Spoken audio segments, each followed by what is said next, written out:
s'agit du GPS RTK, donc le guidage RTK.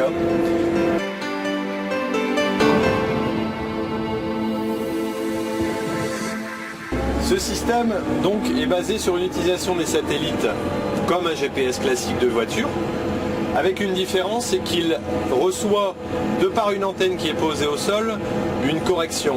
À savoir que les satellites, donc GPS, indiquent une information mais qui peut être mouvante à 3 ou 4 mètres au niveau du sol. C'est pas très gênant au niveau des voitures, on n'a pas besoin d'une précision extraordinaire.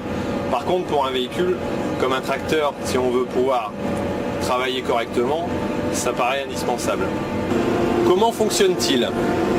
Donc vous pouvez voir à l'écran la parcelle qui a été dessinée auparavant. Si je change le module d'écran, vous voyez une parcelle un peu bizarroïde. Bien sûr, on est à côté de maison. Donc voilà. Vous pouvez voir aussi au niveau du guidage la trace rouge qui, elle, nous indique là où on se situe. Et puis les autres traces qui sont les traces annexes à droite et à gauche. Ici, j'utilise une courbe. Étant donné que le bord de la parcelle n'est pas droit, j'utilise une courbe, je reste en courbe. On a plusieurs positions de vue. Donc ici, j'ai d'abord commencé par enregistrer le tour de la parcelle. Donc lui, il est enregistré, j'ai pas besoin de le refaire. Et ensuite, j'ai indiqué quelle trace je voulais utiliser. C'est-à-dire qu'au départ, vous enregistrez votre trace, un point A, un point B, que ce soit en ligne droite ou en courbe, ce qui vous permettra ensuite de les reprendre, que ce soit l'année suivante. Là, je suis en train de semer, mais si je veux passer avec un distributeur d'engrais, je pourrais réutiliser ces traces, les décaler et les utiliser en fonction de la largeur de l'outil que j'utilise. Donc toutes ces données sont enregistrées dans l'écran. On peut les transférer d'un écran à un autre. Alors quelle est l'utilité de ce système RTK? D'abord, éviter les recroisements dans une parcelle, c'est-à-dire éviter de passer deux fois au même endroit. Lorsque vous avez un outil large, vous pouvez parfois écraser de 20-30 cm, donc ça vous fait forcément perdre du temps.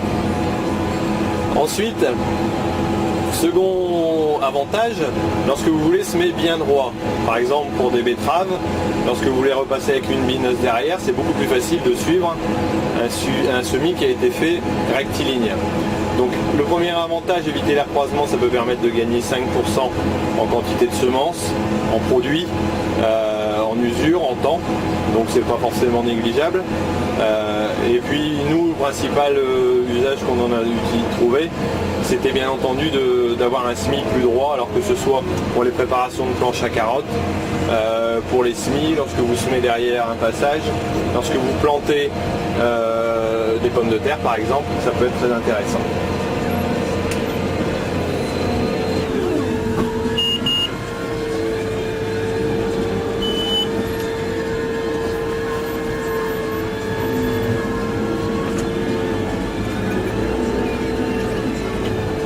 L'inconvénient de ce système, c'est qu'il a un coût très élevé. Malheureusement, tout le monde ne peut pas se permettre de l'avoir. Ça reste encore du luxe actuellement, mais ça se démocratise tout doucement et ça va devenir de plus en plus courant dans les exploitations agricoles demain. Voilà, j'espère que cette vidéo vous a intéressé, que vous avez découvert quelque chose de nouveau. Et puis à la prochaine pour une nouvelle vidéo. A bientôt, merci.